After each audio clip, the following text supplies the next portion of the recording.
अस्सलाम वालेकुम बच्चों। उम्मीद है आप ठीक ठाक होगे, मज़े में होगे और जमकर पढ़ाई कर रहे होगे। तो मेरे बच्चे, आप लोगों के इल्म के अंदर है कि इस साल नेशनल एमडी कैट होने जा रहा है और पीएमडीसी ने ये अनाउंस किया है कि वो अपना ज़ाती क्वेश्चन बैंक इस्तेमाल करेगा। माजी में हमने देखा कि जब प्रोविंशियल लेवल पे एमडी कैट हुआ तो बहुत सारे एक्यूजेशन सामने आए, बहुत सारे प्रॉब्लम सामने आए और दो एक प्रोविंसेस के अंदर रीटेक भी हुआ क्योंकि पेपर लीक हुआ था। पेपर लीक बाद में प्रूव हुआ था तो उसकी वजह से रीटेक करना पड़ा। तो पीएमडीसी ने इस दर्द-ए-सरी से बचने के लिए ये तय कर लिया और ये फैसला कर लिया कि वो नेशनल एमडी कैट लेंगे, नंबर 1। नंबर 2, उन्होंने ये डिसाइड किया कि हम किसी के क्वेश्चन बैंक पर भरोसा नहीं करेंगे, हम अपना खुद का क्वेश्चन बैंक प्रिपेयर करेंगे।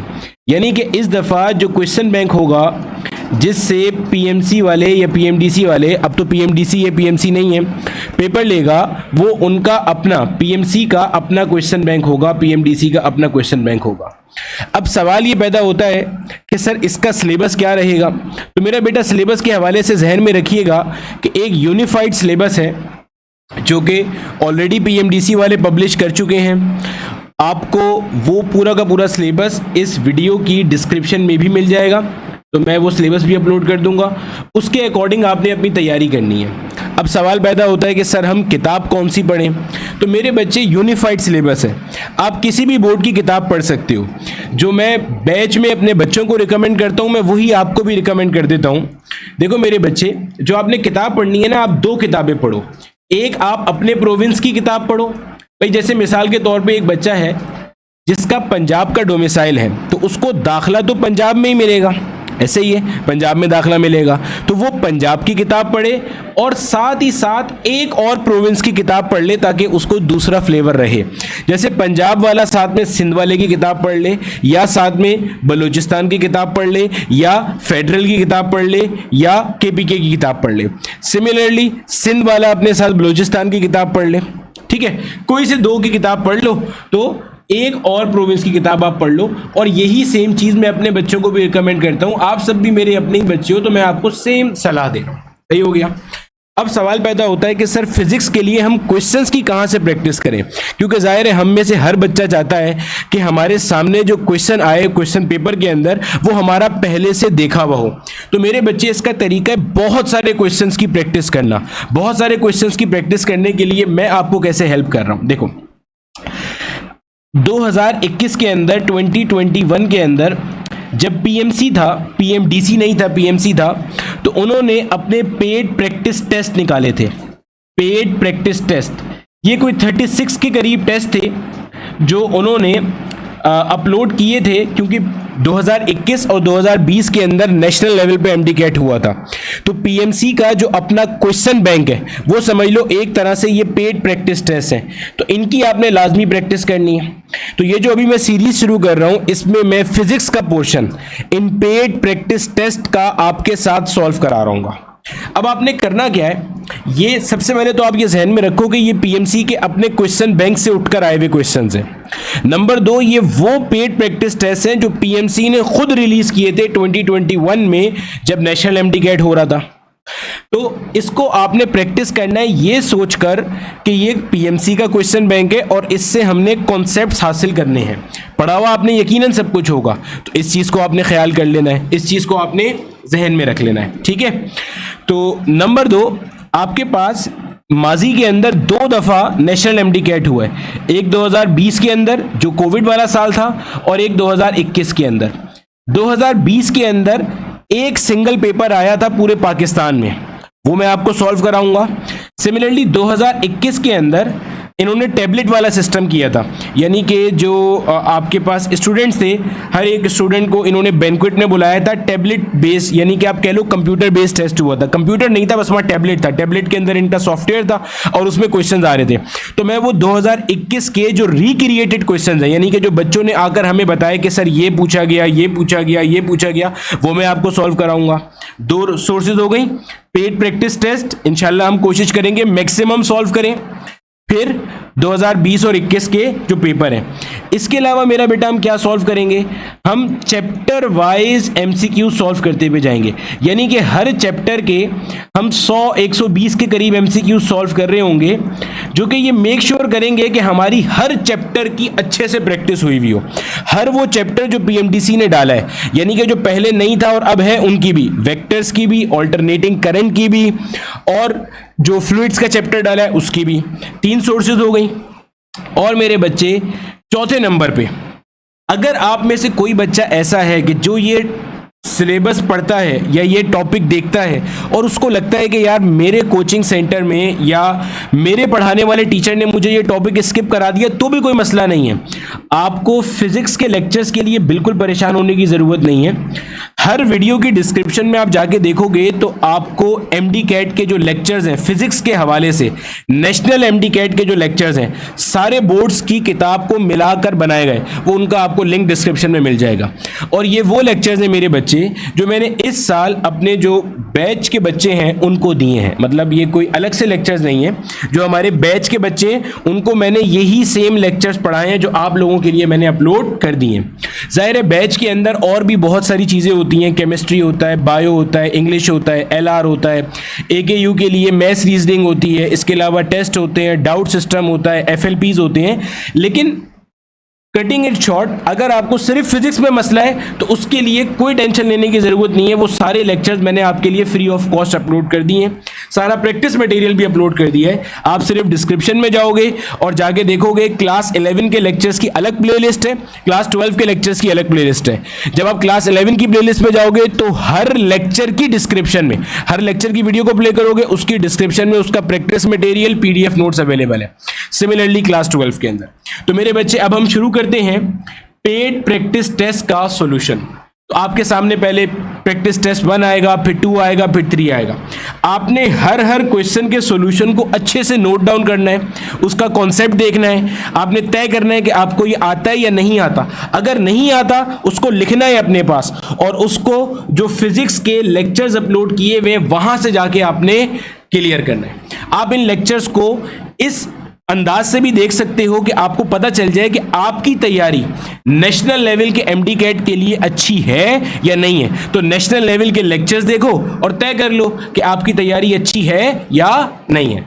All the very best. Question number 1 कह रहे हैं 1 रदरफोर्ड इज इक्वल टू। देखिए बेटा रदरफोर्ड जो होता है आपके पास वो रिएक्टिविटी का यूनिट होता है और रेडियो एक्टिविटी का ऐसा यूनिट होता है हमारे पास बैकरेल। अब 1 रदरफोर्ड की जो कन्वर्जन होती है आपके पास वो बराबर होती है हमारे पास 10⁻⁶ बैकरेल्स के। ठीक है, ये बात याद रखिएगा अपने पास। तो करेक्ट ऑप्शन क्या बन जाएगा, option B 10⁻⁶ becquerels. Moving on, question number 2 में कह रहे हैं which of the following are component of half wave rectifier. देखो बेटा हाफ वेव रेक्टिफायर आपके पास कैसे बनाया जाता है, हमारे पास एक ऑल्टरनेटिंग करंट का हम लोग इनपुट वेव आपके पास देते हैं, ठीक है, जिसमें एक पॉजिटिव हाफ साइकिल होती है और एक नेगेटिव हाफ साइकिल आती है। उसको हम लोग गुजारते हैं सबसे पहले तो एक स्टेप डाउन ट्रांसफार्मर से। स्टेप डाउन ट्रांसफार्मर से क्यों गुजारा जाता है, ताकि उस हाई वोल्टेज ऑल्टरनेटिंग करंट को आपके पास लो वोल्टेज ऑल्टरनेटिंग करंट के ऊपर आपके पास कन्वर्ट किया जा सके।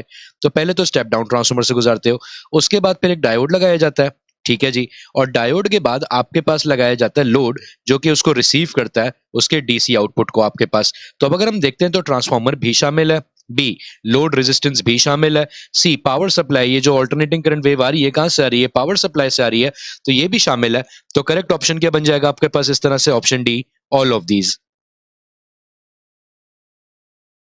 क्वेश्चन 3 कह रहे in thermodynamics first law is related with pressure conservation, entropy conservation, C temperature conservation या डी एनर्जी कंजर्वेशन।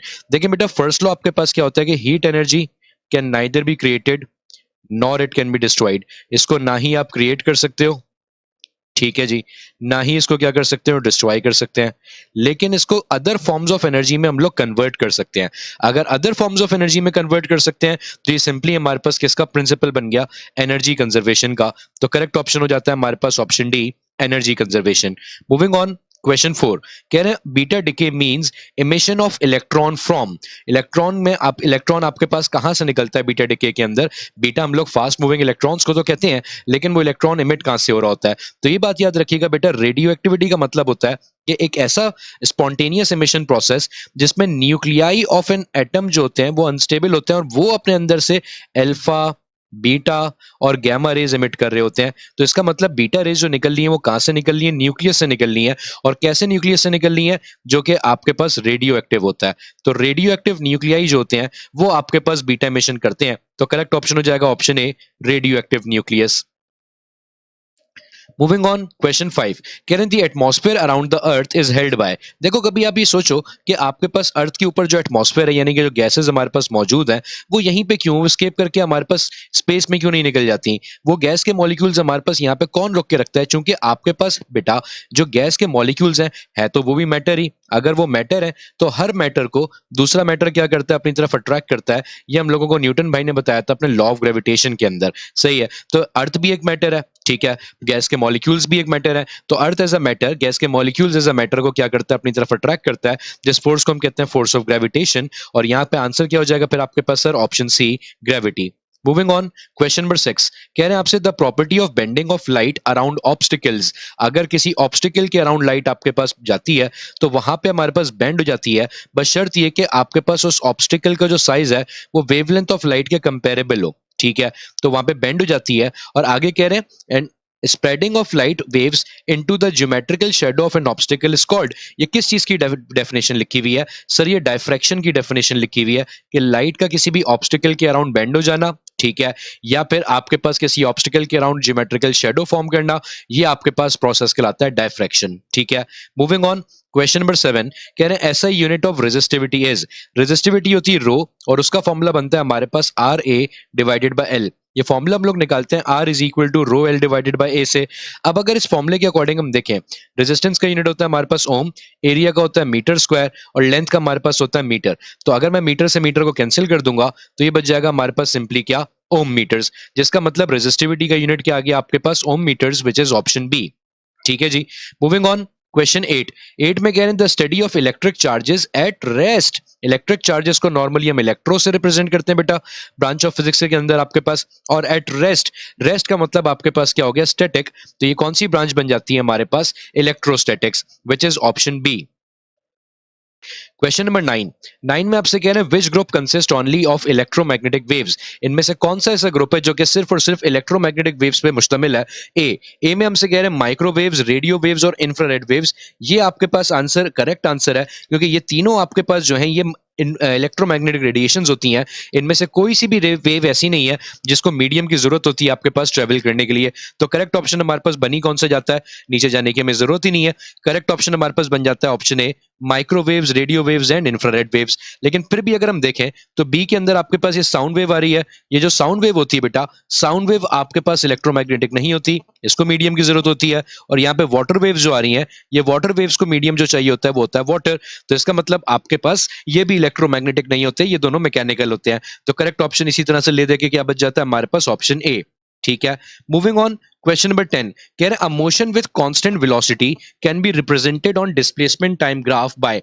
देखो बेटा ये बात याद रखना कि अगर हमारे पास कोई डिस्प्लेसमेंट टाइम ग्राफ है तो डिस्प्लेसमेंट टाइम ग्राफ का जो स्लोप होता है उससे हम लोगों को मिलती है वेलोसिटी, ठीक है। डिस्प्लेसमेंट टाइम ग्राफ के स्लोप से हमें क्या मिलती है? वेलोसिटी मिलती है। स्लोप को हम लोग ग्रेडियंट भी कहते हैं। तो अगर आपसे ये कह रहे हैं कि हमारे पास अगर कांस्टेंट वेलोसिटी है तो इसका स्लोप कैसा होना चाहिए? हमारे पास कांस्टेंट होना चाहिए या यूनिफॉर्म होना चाहिए? तो आओ ढूंढते हैं कि आपके पास कांस्टेंट स्लोप किसका होता है। हमेशा ये बात याद रखिएगा, कांस्टेंट स्लोप हमेशा होता है बेटा आपके पास स्ट्रेट लाइंस का। कर्व का जो स्लोप होता है वो कांस्टेंट नहीं होता। तो करेक्ट ऑप्शन क्या हो जाएगा हमारे पास? Horizontal line. नहीं सर, हॉरिजॉन्टल लाइन का मतलब तो होगा कि बॉडी रेस्ट में है, तो ये तो हमारे पास कट गया। कांस्टेंट वेलोसिटी तो हट गई हमारे पास। बी में कह रहे हैं कर्व, कर्व तो हट गई हमारे पास ऑटोमेटिकली, क्योंकि कर्व के अंदर कांस्टेंट ग्रेडियंट नहीं होता। सी में कह रहे हैं straight line with constant gradient. Yes, एक स्ट्रेट लाइन होगी जिसका ग्रेडियंट भी कैसा होगा? आपके पास कांस्टेंट होगा। ये कहलाएगा हमारे पास यूनिफॉर्म वेलोसिटी का ग्राफ, ठीक है जी। मूविंग ऑन, क्वेश्चन नंबर 11 कह रहे हैं the momentum of white light is dash than X rays. आओ देखते हैं। देखें बेटा, आपके पास मोमेंटम ऑफ व्हाइट लाइट की अगर हम बात करते हैं तो according to de Broglie momentum का फॉर्मूला होता है हमारे पास h अपॉन लैम्डा। अब व्हाइट लाइट की और एक्सरे की अगर हम बात करते हैं तो व्हाइट लाइट की जो आपके पास वेवलेंथ होती है वो एक्सरेज के मुकाबले में कम होती है, और एक्सरेज की जो उल्टा कह दिया मैंने।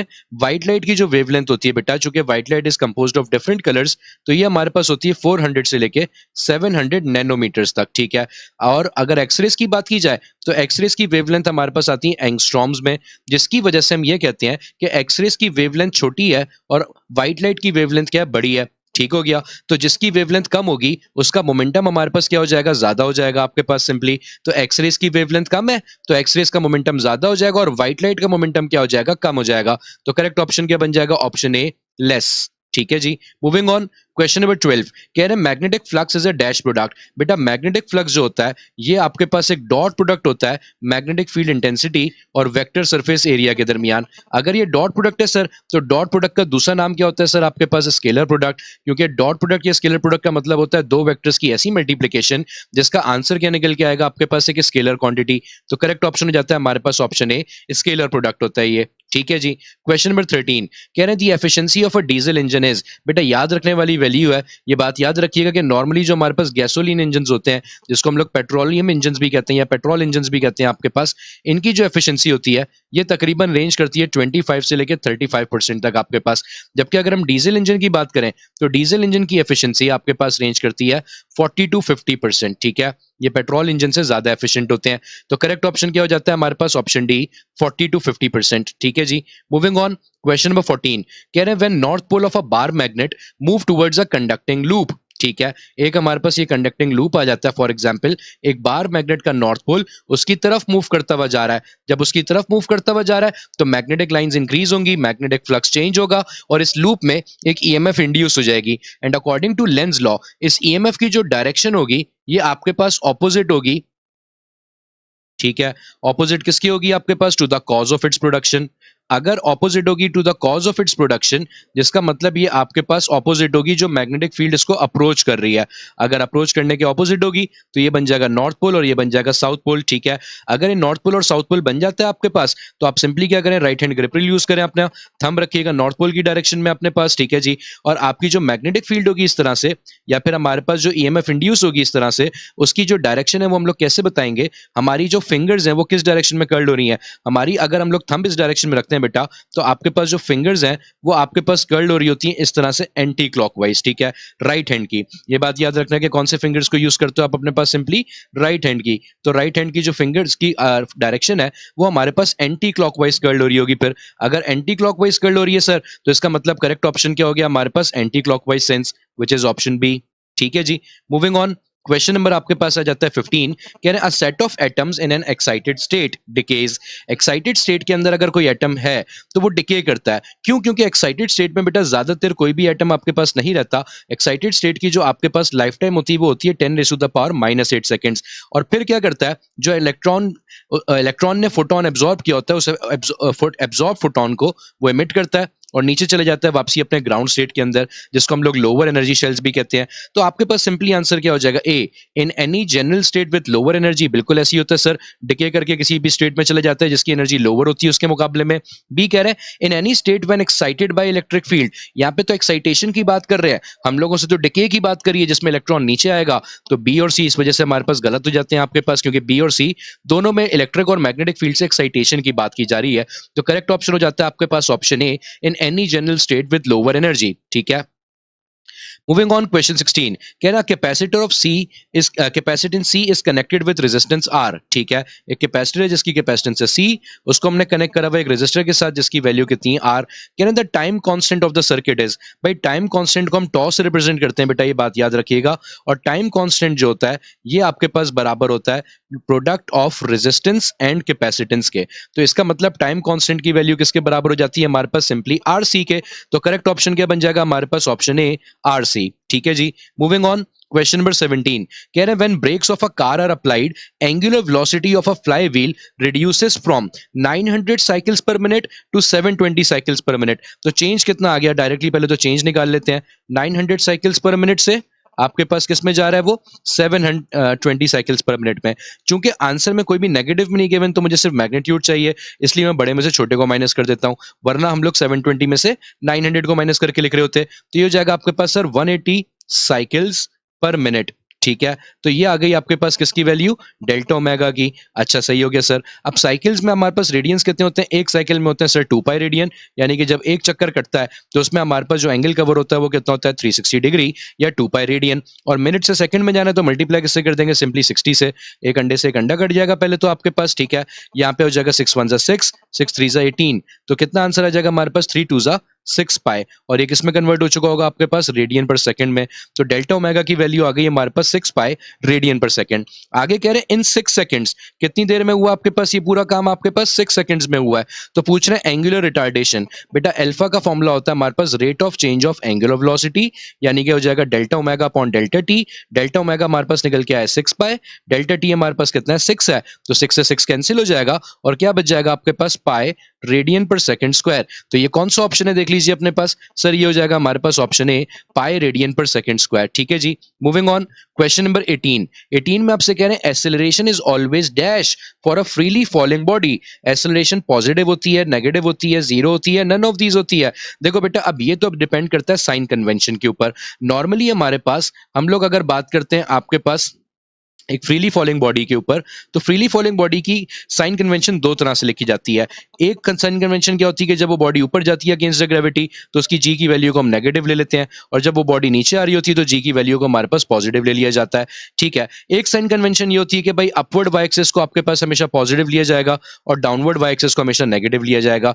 तो चूंकि यहाँ पे साइन कन्वेंशन का जिक्र नहीं है कि कौन सी आपके पास ली जा रही है, तो पॉजिटिव भी ली जा सकती है जी की वैल्यू नीचे गिरती हुई, और नेगेटिव भी ली जा सकती है। जीरो तो कभी भी नहीं हो सकती क्योंकि वो एक्सेलरेट कर रहा होता है नीचे गिरते हुए। तो पॉजिटिव और नेगेटिव दोनों में से कंसीडर की जा सकती है। तो फिलहाल यहाँ पे बेस्ट ऑप्शन क्या बन जाएगा हमारे पास, नन ऑफ दीज। ठीक है जी, मूविंग ऑन, क्वेश्चन नंबर 19 कह रहे हैं work is said to be done when a body move through a certain distance by the action of. Work कब होता है, देखो बेटा वर्क आपके पास कब होता है, जब हम किसी भी ऑब्जेक्ट के ऊपर फोर्स लगाते हैं और हमारी लगाई जाने वाली फोर्स की वजह से वो ऑब्जेक्ट आपके पास मूव करके एक पॉइंट से दूसरे पॉइंट तक चला जाता है, तो उसे हम कहते हैं कि उसने कुछ डिस्प्लेसमेंट कवर कर ली होती है। तो अगर हमारी लगाई जाने वाली फोर्स की वजह से बॉडी हिल जाती है अपनी जगह से, तो हम कहते हैं हमने उसके ऊपर वर्क किया, जिसका मतलब डिस्प्लेसमेंट किसके एक्शन के अंडर कर रही होती है आपके पास, ऑप्शन डी फोर्स के एक्शन के अंडर।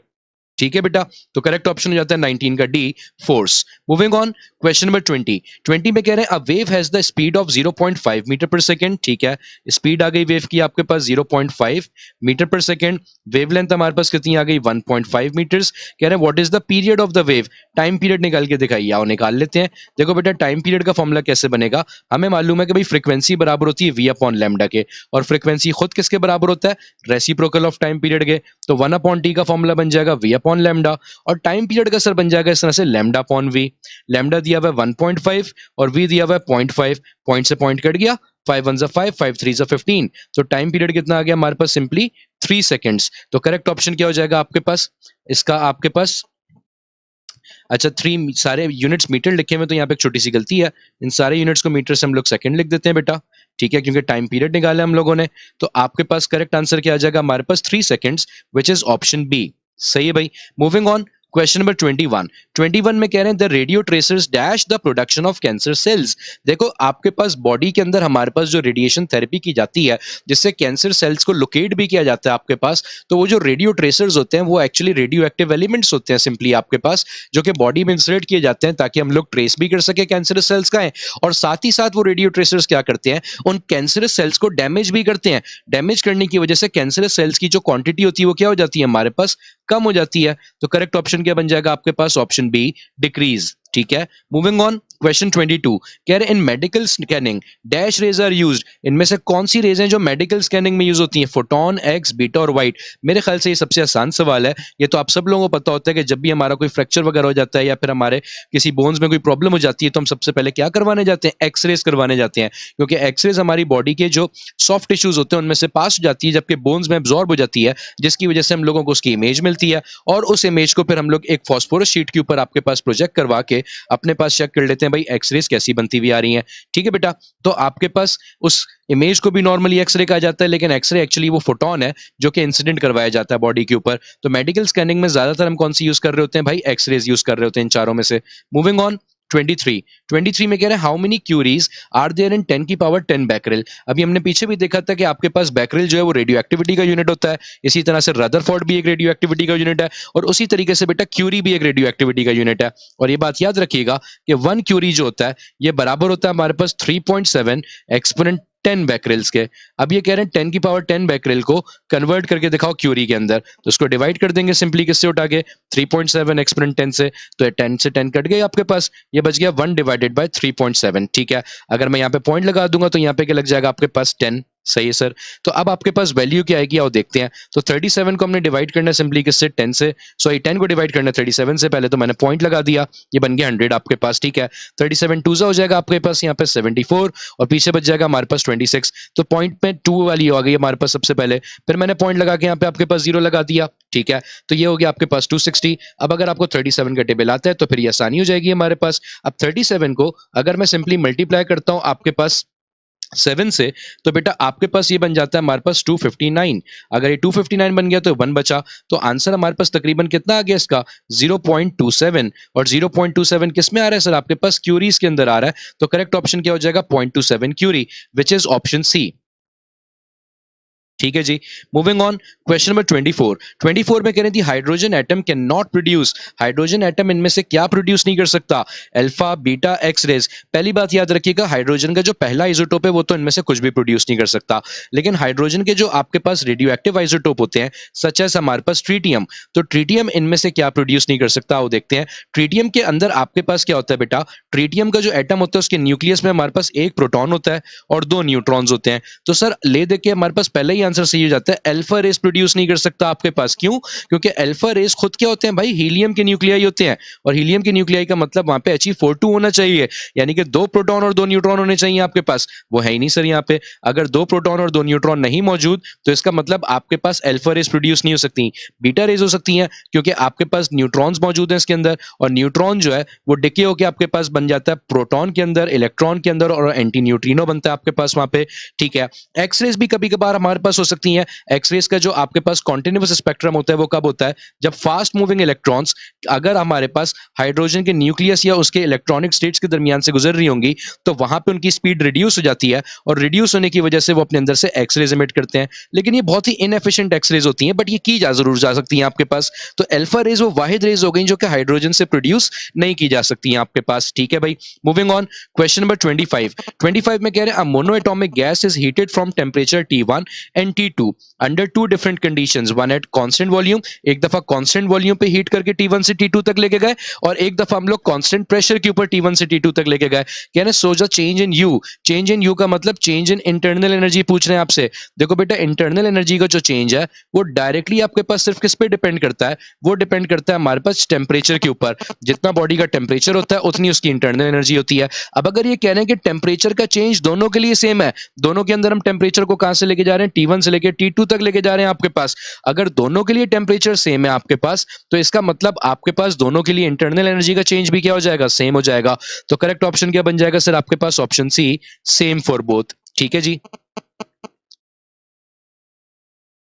क्वेश्चन 26 कह रहे थे maximum efficiency of a full wave rectifier is, अगर हमें फुल वेव रेक्टिफायर की मैक्सिमम एफिशिएंसी निकालनी है तो बेटा उसका फॉर्मूला होता है power of DC output divided by power of AC input multiply by 100। और नॉर्मली बात याद रखिएगा, उसको ड्राइव करने से ज्यादा बेहतर है कि हम इसको याद रख लें अपने पास कि एफिशिएंसी आपके पास जो फुल वेव रेक्टिफायर की होती है वो आपके पास निकल के आती है 80.6%। अगर फुल वेव रेक्टिफायर की निकाल लो तो 80.6 होगी, और अगर हाफ वेव रेक्टिफायर की निकाल लो तो एक्जैक्टली इसका हाफ हो जाती है हमारे पास, और वो हो जाती है 40.6%। ठीक है जी, तो हाफ वेव के लिए याद रखिएगा हमेशा 40.6 आती है, जबकि फुल वेव के लिए कितनी आती है, 80.6% आती है आपके पास। ठीक है भाई, मूविंग ऑन 27 कह रहे हैं इन स्टेप अप ट्रांसफार्मर। देखो बेटा स्टेप अप ट्रांसफार्मर का मतलब क्या होगा, एक ऐसा ट्रांसफार्मर जिसके अंदर आपके पास आने वाला जो वोल्टेज है वो कम है और निकलने वाला जो वोल्टेज है आपके पास वो क्या होना चाहिए, ज्यादा होना चाहिए।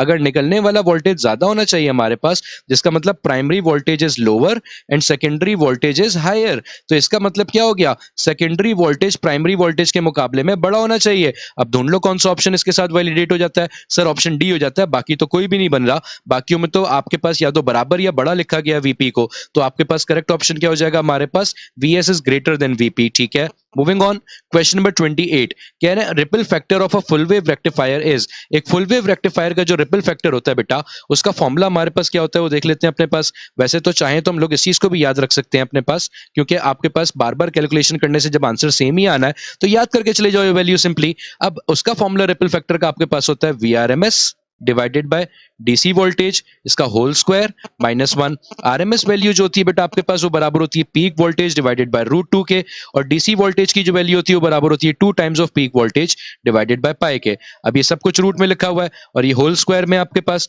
माइनस हो जाएगा 1, वीपी से वीपी कैंसिल हो जाएगा, तो ये बन जाएगा हमारे पास पाई डिवाइडेड बाय 2 √2, उस पर लग जाएगा स्क्वायर, माइनस हो जाएगा हमारे पास 1। ठीक है, अब इसकी अगर मैं वैल्यू निकाल लेता हूं तो ये वैल्यू तकरीबन आपके पास आती है सर 0.482 के बराबर, तो करेक्ट ऑप्शन क्या बन जाता है हमारे पास, ऑप्शन सी 0.482। ठीक है भाई, मूविंग ऑन, क्वेश्चन आ जाता है आपके पास 29, कह रहे हैं the angular velocity will become equal to linear velocity. Angular velocity linear velocity के इक्वल कब बनेगी आपके पास, ये आपसे पूछा जा रहा है। आओ देखते हैं। देखिए बेटा लीनियर वेलोसिटी और एंगुलर वेलोसिटी का जो फॉर्मूला होता है आपस में वो होता है sir v is equal to R omega. अब v और ओमेगा हमारे पास इक्वल कब आएंगे, जब r की वैल्यू क्या होगी समझना। अगर ये दोनों इक्वल है तो ये दोनों एक दूसरे को कैंसिल कर देने चाहिए, तो r की वैल्यू क्या हो जानी चाहिए आपके पास 1 या फिर यूनिटी। तो क्वेश्चन क्या पूछ रहा है, ये तो पूछ रहा है आपसे कि r क्या बन जाएगा, तो r क्या बन जाएगा सर, ऑप्शन सी यूनिटी बन जाएगा आपके पास या 1 बन जाएगा। ठीक है भाई, मूविंग ऑन, क्वेश्चन नंबर हमारे पास आ जाता है 30, कह रहे हैं if a car is travelling eastward and slowing down. अगर कार की वेलोसिटी की जो डायरेक्शन है वो आपको क्या दी हुई है, ईस्टवर्ड दी हुई है, और वो स्लो डाउन कर रही है, जिसका मतलब वेलोसिटी आहिस्ता आहिस्ता क्या हो रही है, रिड्यूस हो रही है। जब बेटा वेलोसिटी रिड्यूस होती है तो एक्सेलरेशन हमारे पास नेगेटिव हो जाती है। नेगेटिव का मतलब ऑपोजिट डायरेक्शन में चली जाती है वेलोसिटी के। अगर वेलोसिटी के ऑपोजिट डायरेक्शन में चली जाएगी तो एक्सेलरेशन कहां पे आ जाएगी, फिर हमारे पास ईस्टवर्ड का ऑपोजिट कौन हो जाएगा, वेस्टवर्ड। तो करेक्ट ऑप्शन क्या हो जाएगा, डायरेक्शन ऑफ एक्सेलरेशन क्या हो जाएगी आपके पास, ऑप्शन बी वेस्टवर्ड। ठीक है जी, मूविंग ऑन, क्वेश्चन नंबर 31 में कह रहे हैं the specific resistance of a conductor increases with. Specific resistance किस पे डिपेंड करती है, तो बेटा ये बात याद रखिएगा कि स्पेसिफिक रेजिस्टेंस सिर्फ और सिर्फ एक ही फैक्टर पे डिपेंड करती है, और वो फैक्टर होता है हमारे पास टेम्परेचर ऑफ द कंडक्टर। तो जितना ज्यादा टेम्परेचर होगा आपके पास कंडक्टर का, उतनी ज्यादा उसकी स्पेसिफिक रेजिस्टेंस या रेजिस्टिविटी हो जाएगी आपके पास। ठीक है, तो करेक्ट ऑप्शन क्या हो जाएगा, ये सिर्फ किसके साथ इंक्रीज हो रही है, with increase in temperature. Length और एरिया पे ये डिपेंड नहीं करती, ये सिर्फ मटीरियल ऑफ द मेटल पे डिपेंड करती है कि वायर का मटेरियल आप लोगों ने किस चीज का बनाया हुआ है। तो जिस चीज का आप मटेरियल बनाते हो उसकी रेजिस्टिविटी की वैल्यू हमेशा कांस्टेंट होती है। ठीक है, चाहे उसका छोटा वायर लो चाहे बड़ा वायर लो, but at a certain temperature. Temperature बढ़ाओगे तो रेजिस्टिविटी की वैल्यू भी क्या होती चली जाएगी हमारे पास, इंक्रीज होती चली जाएगी। ठीक है भाई, मूविंग ऑन, क्वेश्चन 32 कह रहे हैं when path difference between two waves are integral multiple of wavelength the resultant effect is called. ठीक है, देखो बेटा पाथ डिफरेंस की कंडीशन के ऊपर आपके पास दो तरह की इंटरफेरेंस बनती है, और वो आपके पास होती है या तो अगर पाथ डिफरेंस m लैम्डा होगा तो कंस्ट्रक्टिव इंटरफेरेंस कहलाएगी आपके पास। m लैम्डा का मतलब क्या हो गया हमारे पास, इंटीग्रल मल्टीपल ऑफ वेवलेंथ। सही जी, और अगर हमारे पास path difference m plus half lambda होता है, जिसका मतलब odd integral multiple of half of the wavelength, तो वो बन जाता है फिर आपके पास डिस्ट्रक्टिव इंटरफेरेंस। अब सवाल में हमसे सिर्फ क्या पूछ रहा है भाई कि इंटीग्रल मल्टीपल बताओ आपके पास कौन सी बनेगी, तो इंटीग्रल मल्टीपल हमारे पास किस में आ रहा है, कंस्ट्रक्टिव इंटरफेरेंस में आ रहा है, जिसकी वजह से करेक्ट ऑप्शन हो जाता है हमारे पास ऑप्शन बी कंस्ट्रक्टिव इंटरफेरेंस। ठीक है जी, मूविंग ऑन, क्वेश्चन नंबर 33 कह रहे हैं the black body which is close to a perfect body is. Perfect body का मतलब क्या होगा यहाँ पे हमारे पास, सर परफेक्ट बॉडी का मतलब होगा आपके पास एक ऐसी ब्लैक बॉडी जो कि आपके पास 100% ऑफ द रेडिएशंस को एब्जॉर्ब भी कर ले, ठीक है, और उसको आपके पास एमिट भी करे अपने पास। ठीक है, तो आपके पास ए ट्रांसल्यूसेंट ग्लास बॉक्स। देखो बेटा ट्रांसल्यूसेंट ग्लास बॉक्स नाम में लिखा हुआ है ट्रांसल्यूसेंट। ट्रांसल्यूसेंट हमारे पास ऐसे ऑब्जेक्ट को कहा जाता है कि जो कि पार्शियली आपके पास वेव्स को एब्जॉर्ब करता है, तो ये पार्शियली कर रहा है तो ये तो गलत हो जाएगा सर आपके पास। बी कैविटी रेडिएटर, तो ये बात याद रखिएगा बेटा, आपके पास ये जो ऑप्शन बी है कैविटी रेडिएटर, फिजिक्स के अंदर इसको हमारे पास तशबीह दी जाती है एक आइडियल ब्लैक बॉडी के साथ, ठीक है। सी ब्लैक होल हमारे पास क्यों नहीं होते, क्योंकि ब्लैक होल भले ही 100% एब्जॉर्ब तो कर लेते हैं सारी रेडिएशंस, लेकिन वो इमिट नहीं करते, इस वजह से उसको परफेक्ट ब्लैक बॉडी नहीं कहा जा सकता। तो करेक्ट ऑप्शन हो जाता है हमारे पास option B cavity radiator. Moving on, question number 34 में आपसे कह रहे हैं if a transverse wave travelling in a denser medium is incident on a rare medium, ठीक है। इट इज, देखो आपके पास, अगर आपके पास डेंसर मीडियम से ट्रेवल करती हुई एक वेव हमारे पास रेयर मीडियम के बाउंड्री पे आके हिट करती है, तो होता क्या है कि भाई आपके पास अगर उसका angle of incidence critical angle से बड़ा हुआ तो फिर वो रिफ्रैक्ट करने के बजाय वो उसी मीडियम में रिफ्लेक्ट करके वापस आ जाती है। और रिफ्लेक्शन के टाइम पे क्या होता है आपके पास, के रिफ्लेक्शन के टाइम पे जो डायरेक्शन होती है वेव की वो एग्जैक्टली ऑपोजिट हो जाती है, ठीक है, जिसको हम कहते हैं कि उसकी जो नेट डिस्प्लेसमेंट है वो आपके पास एग्जैक्टली रिवर्स हो जाती है। अगर रिवर्स हो जाती है तो इसका मतलब शिफ्ट कितना आ जाएगा हमारे पास 180 डिग्री का। तो करेक्ट ऑप्शन हो जाएगा reflected with a phase change of 180 degrees, ठीक है भाई। मूविंग ऑन, क्वेश्चन आपके पास आ जाता है 35, कह रहे हैं if a half wave rectifier is used to convert 50 hertz AC into DC, ठीक है। हाफ वेव रेक्टिफायर क्या कर रहा है, 50 हर्ट्ज एसी को डीसी में कन्वर्ट कर रहा है। तो ये वाला जो हाफ वेव रेक्टिफायर मैंने लगाया है ये सिर्फ पॉजिटिव साइकिल के ऊपर फॉरवर्ड बायस होता है और नेगेटिव हाफ साइकिल पे रिवर्स बायस होता है, जिसकी वजह से पॉजिटिव साइकिल का तो आउटपुट आपको मिल जाता है एक पल्स की फॉर्म में, लेकिन नेगेटिव का आपको कोई आउटपुट नहीं मिलता। जिसका मतलब आपके पास एक कंप्लीट वेव के अंदर आपको सिर्फ एक ही पल्स आउटपुट के तौर पे मिल रही है। अगर एक ही पल्स मिल रही है कंप्लीट वेव के अंदर तो जितनी हमारे पास इनपुट फ्रीक्वेंसी होगी उतनी ही आउटपुट रिपल फ्रीक्वेंसी बन जाएगी आपके पास, जिसका मतलब करेक्ट ऑप्शन क्या हो जाएगा आपके पास, ऑप्शन बी 50, ठीक है। मूविंग ऑन, क्वेश्चन 36, कह रहे हैं the spectrum of white light is, white light का जो स्पेक्ट्रम होता है वो इनमें से कौन सा होता है, A above 300 nanometres, B below 300 nanometres. आओ देखते हैं, देखें आपके पास व्हाइट लाइट का जो स्पेक्ट्रम होता है बेटा, तो व्हाइट लाइट के स्पेक्ट्रम की अगर हम लोग बात करते हैं तो व्हाइट लाइट आपके पास एक्चुअली कंपोज होती है 7 कलर्स से, और वो 7 कलर्स कौन से होते हैं आपके पास, विबग्योर, ठीक है बेटा। अब विबग्योर के अंदर अगर हम लोग वेवलेंथ की रेंज में बात करें तो आपके पास विबग्योर के अकॉर्डिंग वेवलेंथ की जो रेंज होती है, वॉयलेट कलर की रेंज हमारे पास होती है, वॉयलेट की वेवलेंथ होती है 400 नैनोमीटर्स, ठीक है, और रेड की वेवलेंथ होती है हमारे पास 700 नैनोमीटर्स, जिसका मतलब ये रेंज हमारे पास 400 से 700 तक जाती है। ए कह रहा है अबव 300 नैनोमीटर, बी तो ऑटोमेटिकली गलत हो गया हमारे पास। अब अबव 300 नैनोमीटर तो है हमारे पास, लेकिन अगर आपके पास बात की जाए तो एक रेंज नहीं गिवन यहाँ पे, तो इस तरह से ये बेस्ट ऑप्शन नहीं बन पाता। लेकिन अगर हम ऑप्शन सी देखें तो ऑप्शन सी क्या कह रहा है, इन between UV and IR, UV और आईआर के बीच में रेंज करेगी, और बिल्कुल ऐसा है कि अगर हम लोग वेवलेंथ बढ़ा रहे हो तो रेड के बाद जो बड़ी वेवलेंथ आती है वो इंफ्रारेड की आती है आपके पास, और वॉयलेट से पहले जो छोटी वेवलेंथ आती है वो किसकी आती है, अल्ट्रा वॉयलेट रेडिएशंस की आती है। तो करेक्ट और बेस्ट ऑप्शन क्या हो जाएगा सर, यूवी से आईआर के बीच की जो रेंज है वो आपके पास विजिबल लाइट की है या व्हाइट लाइट की है, ठीक है जी। तो करेक्ट ऑप्शन हो जाता है हमारे पास option C, in between UV to IR, ठीक है।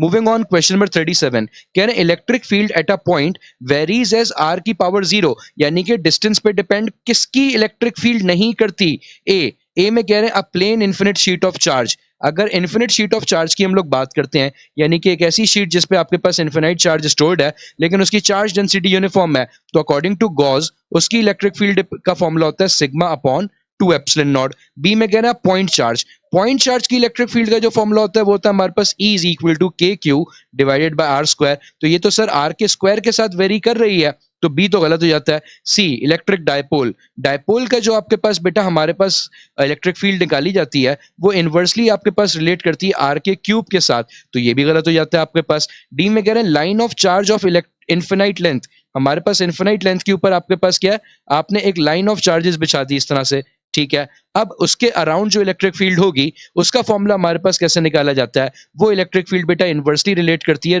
डिस्टेंस के पावर 1 के साथ, तो इसका मतलब ये भी रिलेट कर रही है। तो सिर्फ वाहिद जो हमारे पास रिलेट नहीं कर रही वो कौन नहीं कर रही, एक प्लेन शीट जिसके ऊपर इन्फिनाइट चार्ज स्टोर्ड होता है, तो ये आपके पास रिलेट नहीं करती डिस्टेंस के साथ, क्योंकि अकॉर्डिंग टू गॉस ये आपके पास डिपेंड करती है सिर्फ और सिर्फ किस पे, चार्ज डेंसिटी के ऊपर हमारे पास, ठीक है जी।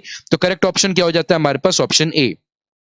मूविंग ऑन, क्वेश्चन नंबर 38 में कह रहे हैं acceleration of a particle at any moment from AT graph we calculate, अगर मैं एक्सेलरेशन टाइम ग्राफ से किसी भी मोमेंट की एक्सेलरेशन निकालता हूं, किसी भी मोमेंट की, जैसे फॉर एग्जांपल कोई भी बड़ा सा कर्व आ रहा है हमारे पास का, आप इतने से मोमेंट की एक्सेलरेशन निकालते हो, तो इस मोमेंट की एक्सेलरेशन को हम लोग कहते हैं इंस्टेंटेनियस एक्सेलरेशन, एक लम्हे की एक्सेलरेशन, जो जरा सी देर के लिए आपके पास होती है वो वाली एक्सेलरेशन।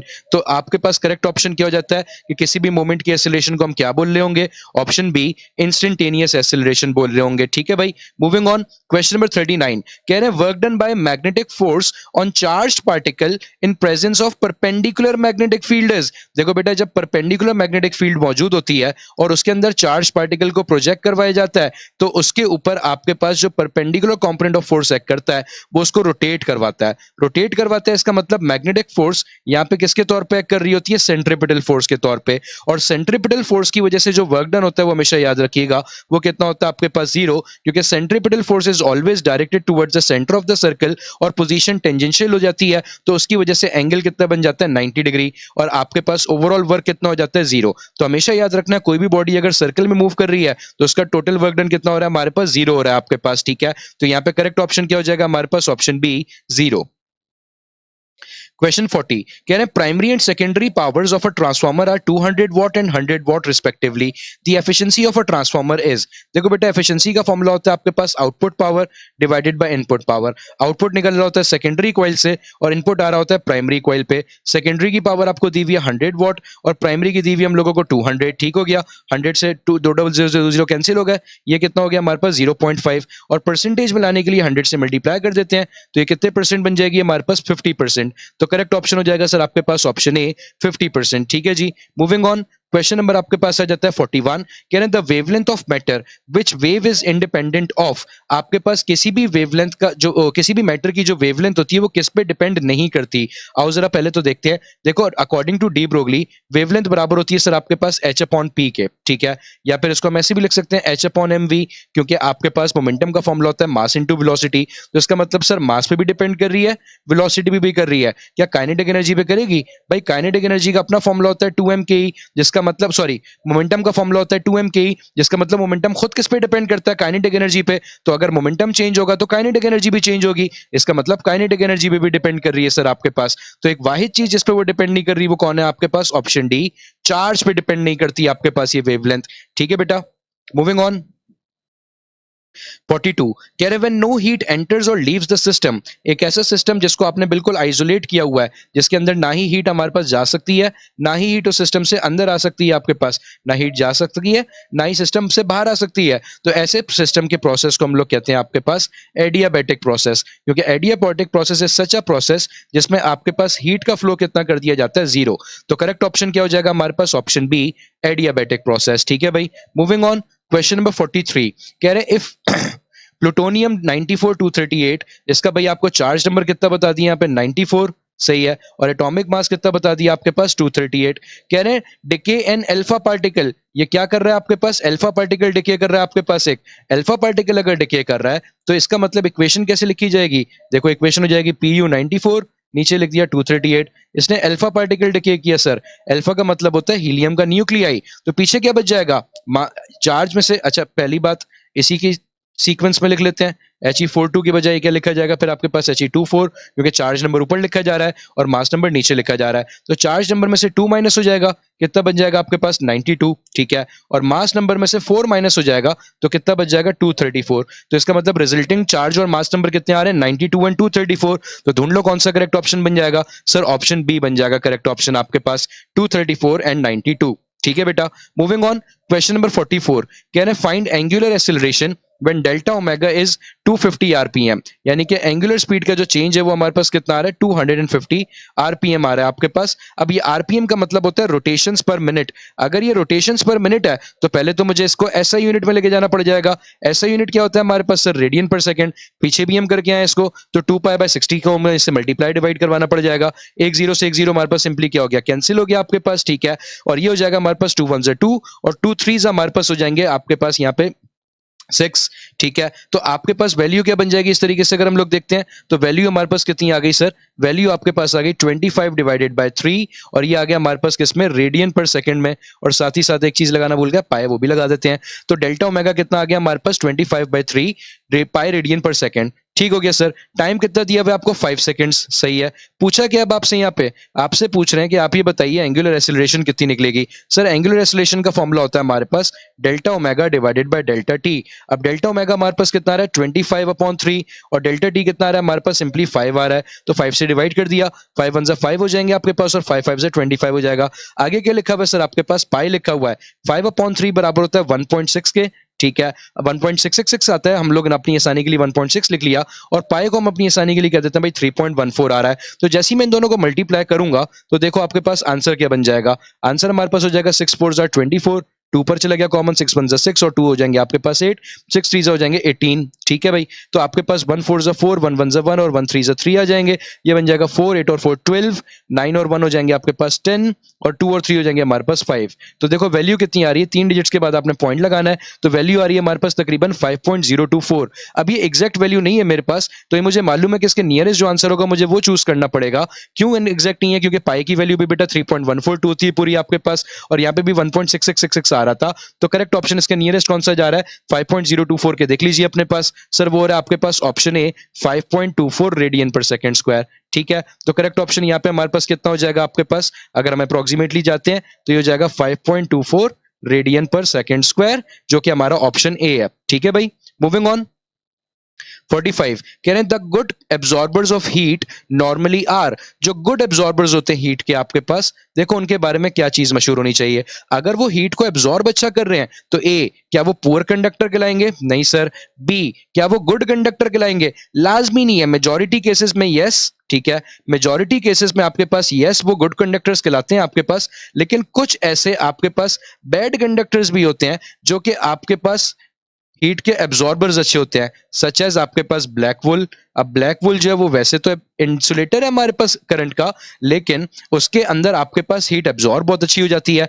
तो आपके पास करेक्ट ऑप्शन क्या बन जाएगा फिर, या बेस्ट ऑप्शन क्या बन जाएगा यहाँ पे, option C poor reflector. Poor reflector का मतलब कि वो आपके पास अपने ऊपर पड़ने वाली हीट एनर्जी को रिफ्लेक्ट ना करें। पुअर रिफ्लेक्टर का मतलब क्या होगा, वो सारी एनर्जी को क्या कर लेंगे, एब्जॉर्ब कर लेंगे। तो करेक्ट ऑप्शन क्या हो जाएगा, गुड एब्जॉर्बर्स ऑफ हीट ज्यादातर क्या होंगे फिर आपके पास, पुअर रिफ्लेक्टर्स होंगे। ठीक है बेटा, नेक्स्ट देखते हैं अपने पास।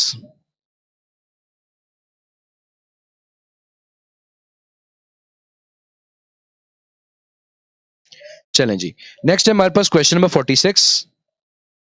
46 में आपसे कह रहे हैं in annihilation process particles move in, annihilation process के अंदर पार्टिकल्स कहाँ मूव करते हैं। देखो एनहाइलेशन प्रोसेस में आपके पास होता क्या है कि आपके पास एक इलेक्ट्रॉन को और एक पॉजिट्रॉन को आपके पास एक दूसरे के ऊपर इंसिडेंट करवाया जाता है, फ्यूज करवाते हैं, और जैसे ही ये करवाते हैं तो वहां से आपको आउटपुट के अंदर एक पेयर ऑफ फोटोन मिल जाता है। और ये जो पेयर ऑफ फोटोन हम लोगों को मिलता है, इसके बारे में याद रखिएगा, ये पेयर ऑफ फोटोन आपको हासिल होता है हमेशा ऑपोजिट डायरेक्शन में मूव करता हुआ। क्यों, ताकि law of conservation of momentum valid रह सके। तो ये आपके पास ऑपोजिट डायरेक्शन में मूव करते हैं दोनों एक दूसरे के। तो करेक्ट ऑप्शन क्या हो जाता है सर आपके पास, किस में मूव करते हैं, ऑप्शन बी ऑपोजिट डायरेक्शन के अंदर। ठीक है जी, मूविंग ऑन। क्वेश्चन नंबर 47 कह रहे हैं initial pressure and volume are P and V respectively, सही है। फर्स्ट इट एक्सपेंडेड आइसोथर्मली, पहले ये आइसोथर्मली एक्सपेंड करा कहां तक, टू 4v, सही हो गया सर आपके पास 4v तक एक्सपेंड करा। अगर ये 4v तक एक्सपेंड करा तो देखें आइसोथर्मल के अंदर आपके पास जो आइसोथर्मल एक्सपेंशन होती है उसके अंदर हम लोग सिंपली लगाते हैं बॉयल्स लॉ, क्योंकि टेम्परेचर तो कांस्टेंट रहता है और सिर्फ प्रेशर और वॉल्यूम छिड़े होते हैं। तो ये हो जाएगा P1V1 is equal to P2V2। Initial pressure P है, इनिशियल वॉल्यूम V है। प्रेशर को मैंने P2 कह दिया, बल्कि P' कह देता हूं यहाँ पे, और वॉल्यूम फाइनल कितना दिया हुआ है यहाँ का आपको 4V। तो इसका मतलब आपके पास V से V कैंसिल हो जाएगा और P' किसके बराबर हो जाएगा, इनिशियल प्रेशर डिवाइडेड बाय 4 के। अब जब हम लोग आगे जाएंगे, आगे क्या कह रहे हैं, and then compressed adiabatically to the volume V, वापसी उसको अपने ओरिजिनल वॉल्यूम पे लेकर आ गए। अब एडियाबेटिक कंप्रेशन के लिए हम लोग क्या फॉर्मूला यूज कर रहे होंगे, ये भी समझ लीजिए बेटा। एडियाबेटिक कंप्रेशन के लिए जो फॉर्मूला यूज होता है वो हमारे पास हो जाता है P1 V1 गैमा बराबर होता है P2 V2 गैमा के आपके पास। ठीक है, अब P1 इनिशियल प्रेशर हमारे पास यहाँ पे कौन सा है, जो यहाँ पे हमने फाइनल छोड़ा था, that is P divided by 4। V1 कितना था, जो हम लोग वॉल्यूम यहाँ पे आ चुके थे लेके, और वो कितना था हमारे पास 4V, और उसके ऊपर पावर क्या लग जाएगी, गैमा। फाइनल प्रेशर तो हमने निकालना है यहाँ पे, तो P2 की वैल्यू निकालनी है सर, और फाइनल वॉल्यूम क्या कह रहे हैं, कितना हो जाएगा V, और उसके ऊपर क्या लग गई, पावर गैमा। अब V गैमा दोनों साइड से कैंसिल हो जाएंगे, यहाँ बच जाएगा P/4 और यहाँ आ जाएगा 4 की पावर गैमा और यहाँ बचा हुआ है P2। अब मुझे बस ये P2 की वैल्यू निकालनी है आपके पास। तो P2 की वैल्यू क्या हो जाएगी सर आपके पास? P एज इट इज रहेगा, 4 की पावर हो जाएगी गैमा -1 क्योंकि नीचे पावर 1 थी, ऊपर जाके वो माइनस हो जाएगी। अब बेटा ये बात याद रखना कि अगर हम लोगों को सवाल में चूंकि एयर दी हुई है तो एयर के लिए जो गैमा होता है, जो एटॉमिसिटी रेशो या फिर CP/CV का रेशो होता है आपके पास, ये बराबर होता है हमारे पास 5/3 के। अगर ये 5/3 के बराबर है सर, तो P2 की वैल्यू क्या बन गई हमारे पास? P एज इट इज रहा, और 4 की पावर क्या बन गई? 5/3 -1। अब जब 5/3 -1 करेंगे सर आपके पास, तो P2 की वैल्यू हो जाएगी P इंटू 4 मल्टीप्लाई बाय 2/3। 4 का स्क्वायर होता है हमारे पास 16, तो हम इसको ऐसे भी लिख सकते हैं भाई, ये क्या लिखा हुआ है? 16 का क्यूब रूट लिखा हुआ है, क्योंकि 1/3 बचेगा, वो हो जाएगा क्यूब रूट आपके पास। 16 का क्यूब रूट तो एग्जिस्ट नहीं करता, लेकिन 8 का करता है। 8 का क्यूब रूट होता है आपके पास 2, और 8 2 16 होते हैं, तो क्यूब रूट के अंदर कौन रह जाएगा फिर हमारे पास? 2। ठीक है बेटा, अब आपने सिंपली क्या करना है, आपने 2 को मल्टीप्लाई करना है 2 के क्यूब रूट से, ताकि हमारा आंसर निकल के आ सके। तो अगर मैं 2 को 2 के क्यूब रूट से मल्टीप्लाई करता हूं आपके पास, तो इसका जो आंसर हमारे पास निकल के आता है वो हमारे पास आ जाता है 1.26। 2 को 1.26 से मल्टीप्लाई कर दो तो ये हो जाता है हमारे पास बेटा 2.52 P। इसका मतलब प्रेशर हमें कहां तक लेकर आना पड़ेगा? इनिशियल वैल्यू के 2.52 टाइम्स पे लेकर आना पड़ेगा। आओ करेक्ट ऑप्शन ढूंढते हैं अपने पास, 2.52। Sir option A he correct option है हमारे पास, 2.52 टाइम्स प्रेशर करना पड़ेगा आपको। ठीक है भाई, मूविंग ऑन। Question number 48।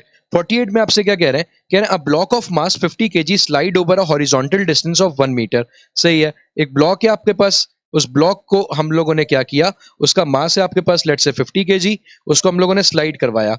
कितनी देर के लिए स्लाइड करा आपके पास? कि भाई वो 1 मीटर आगे चल गया स्लाइड करते करते। ऑब्वियस सी बात है, जब वो स्लाइड करते हुए आगे जा रहा होगा आपके पास, तो आगे जाते हुए सर हमारे पास उसको फ्रिक्शन भी ऑफर हो रही होगी, जो कि उसकी मोशन को तोड़ रही होगी आपके पास। अब ये कह रहे हैं अगर इन दोनों के सरफेस के दरमियान जो कोफिशिएंट ऑफ फ्रिक्शन है वो 0.2 है, कह रहे हैं then the work done against friction is, ये निकाल के दिखाइए। तो ये सर किसके बराबर हो जाएगा? ये बराबर हो जाएगा force into displacement. Frictional force हमारे पास वर्क कर रही है, तो फ्रिक्शनल फोर्स इनटू डिस्प्लेसमेंट हो गया। फ्रिक्शनल फोर्स खुद बराबर होती है हमारे पास म्यू mg के। ठीक है, और ये हो जाएगा आपके पास एज इट इज। म्यू की वैल्यू आपको दी हुई है 0.2, मास हमें दिया हुआ है बेटा 50, जी की वैल्यू हमारे पास होती है 9.8, और डिस्टेंस हमारे पास कितना दिया हुआ है? 1। सही है जी, तो डिस्टेंस हमारे पास आ गया 1 मीटर्स। अब बस इनको मल्टीप्लाई करना है आपने, आपके पास आंसर आ जाएगा। 0.2 को 50 से मल्टीप्लाई करोगे हो जाता है 10, और आगे क्या लिखा हुआ है? 9.8। 1 को लिखने की कोई जहमत ही नहीं करनी, 9.8 को 10 से मल्टीप्लाई कर दिए हो जाएगा सर 98, और वर्क डन निकाला है तो आंसर क्या आ जाएगा? जूल्स में, विच इज ऑप्शन ए। ठीक है भाई, तो आंसर आ गया हमारे पास 98 जूल्स। Moving on. 49 कह रहे हैं फुल वेव रेक्टिफायर यूजेस। बेटा एक फुल वेव रेक्टिफायर जो होता है वो आपके पास ऑल्टरनेटिंग करंट की साइकिल की पॉजिटिव और नेगेटिव हाफ दोनों को रेक्टिफाई करता है, और उसमें हम लोग लगाते हैं 2 डायोड्स। 2 डायोड्स लगाने से फायदा क्या होता है आपके पास? जब ऊपर जाती है पॉजिटिव हाफ साइकिल तो नीचे नेगेटिव हाफ साइकिल चली जाती है, ऊपर वाला फॉरवर्ड बायस बन जाता है और नीचे वाला रिवर्स बायस बन जाता है, जिसकी वजह से आपको आउटपुट मिलता है। लेकिन अगली बारी जब नेगेटिव हाफ साइकिल की आती है तो नीचे वाला आपके पास फॉरवर्ड बायस बन जाएगा और ऊपर वाला क्या बन जाएगा? Reverse bias. अब नीचे वाला आउटपुट प्रोवाइड कर रहा है तो नीचे से हमारे पास हाफ वेव रेक्टिफाई हो गई, तो इसका मतलब हर हाफ वेव हमारे पास इसमें रेक्टिफाई हो रही है। पॉजिटिव हाफ साइकिल भी रेक्टिफाई हो रही है और नेगेटिव हाफ साइकिल भी रेक्टिफाई हो रही है, तो आपके पास इसका मतलब इसमें जो 2 डायोड्स लगे हुए हैं ये फुल वेव रेक्टिफायर बन जाते हैं, पूरी वेव को रेक्टिफाई कर सकते हैं, तभी इसको फुल वेव रेक्टिफायर भी कहते हैं। तो करेक्ट ऑप्शन क्या हो जाएगा हमारे पास? Option B, 2 diodes. ठीक है जी, मूविंग ऑन। क्वेश्चन नंबर 50 कह रहे हैं wavelength of a sound wave in air is 10 centimetre. ठीक है सर, वेवलेंथ आ गई हमारे पास, वेवलेंथ कितनी आ गई? 10 सेंटीमीटर। मीटर्स में ले जाओ, 100 से डिवाइड कर दो, ये हो जाएगा सर आपके पास 0.1 मीटर।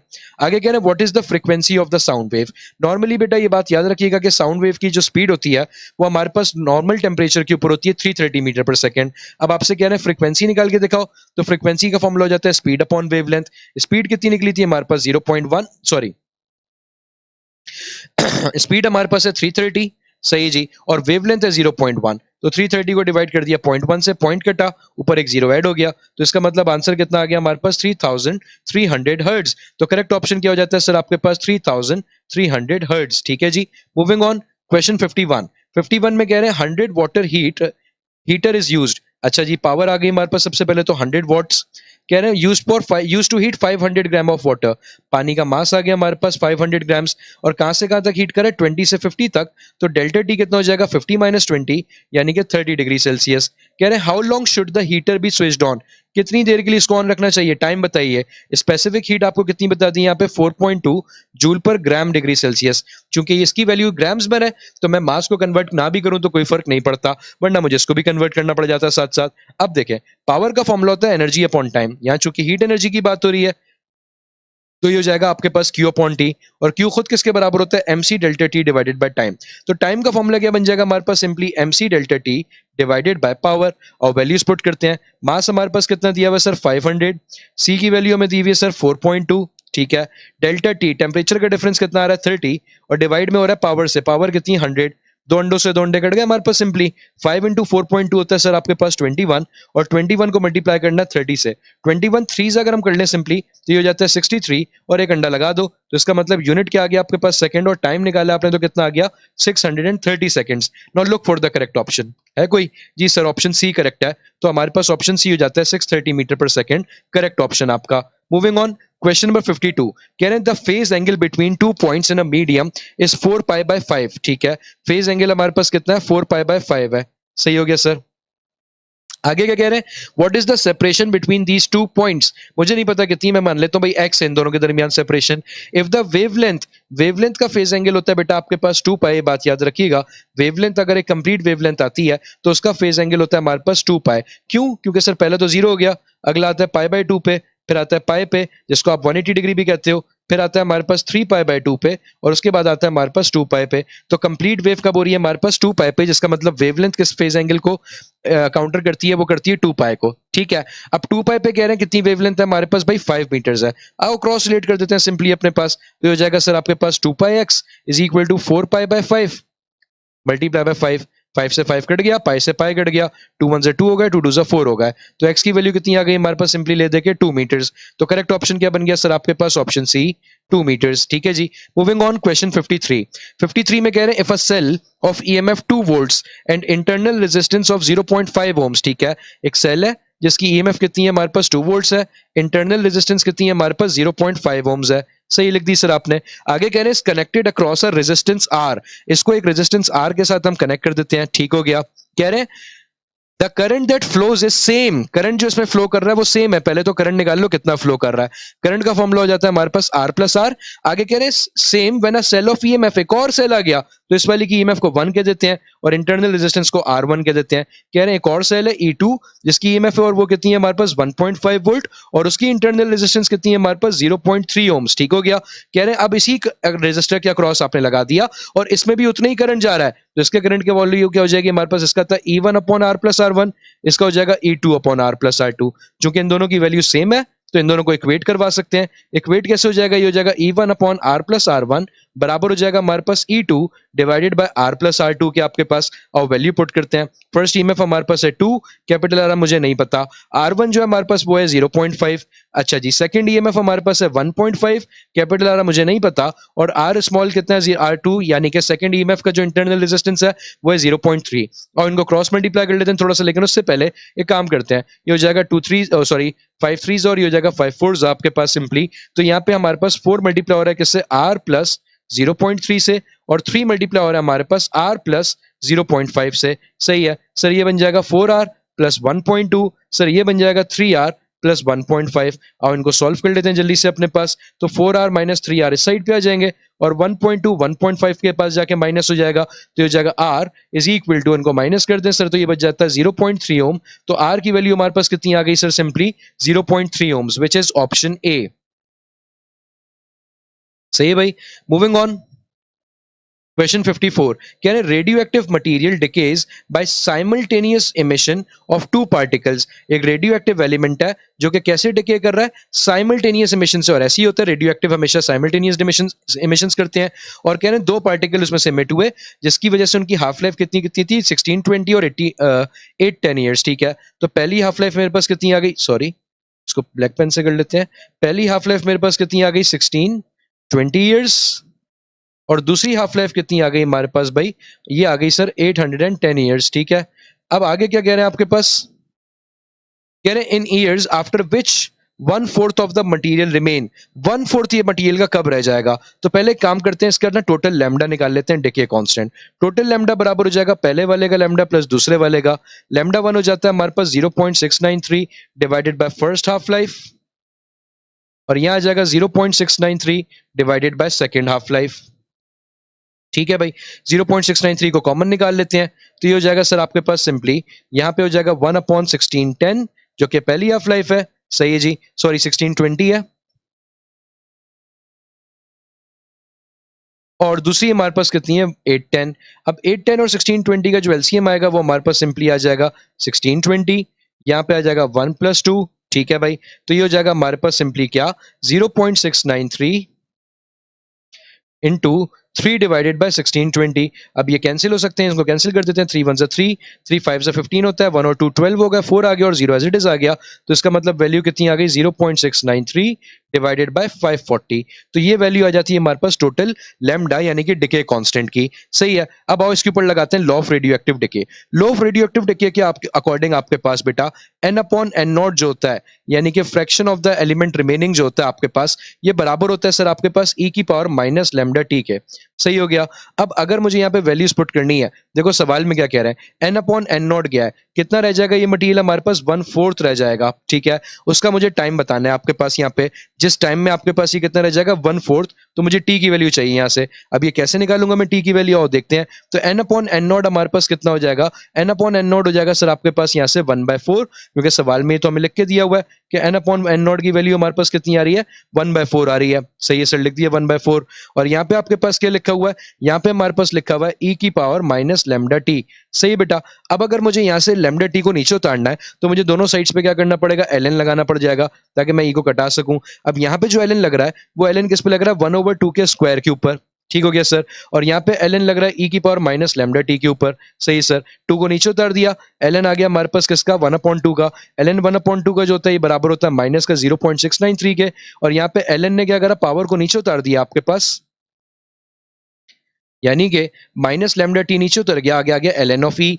ln ऑफ ई बेटा 1 के बराबर होता है क्योंकि ये दोनों एक दूसरे के एंटी हैं, कैंसिल कर देते हैं एक दूसरे को, तो यहाँ बच जाता है 2 ऑफ ln, और यहाँ आ जाता है माइनस का 0.693। सही है, माइनस लैम्डा, लैम्डे की जगह मैं क्या लिख सकता हूँ, जो ऊपर से हम निकाल के आए, क्या निकाल कर आए देख लो भाई, 0.693/540 लिख दिया सर मैंने, 0.693 डिवाइडेड बाय 540, और आगे क्या लिखा हुआ हमारे पास टाइम। अब देखो 0.693 से 0.693 गया, माइनस से माइनस गया, तो ये 540 आपके पास 2 के साथ जाके क्या हो जाएगा मल्टीप्लाई, तो टोटल टाइम कितना इलैप्स होगा 540 मल्टीप्लाई बाय 2, और ये चूंकि ईयर्स में है तो ये आंसर आ जाएगा sir 1080 years. Now look for the correct option, क्या बन जाएगा 1080 ईयर्स, विच इज ऑप्शन ए। ठीक है भाई।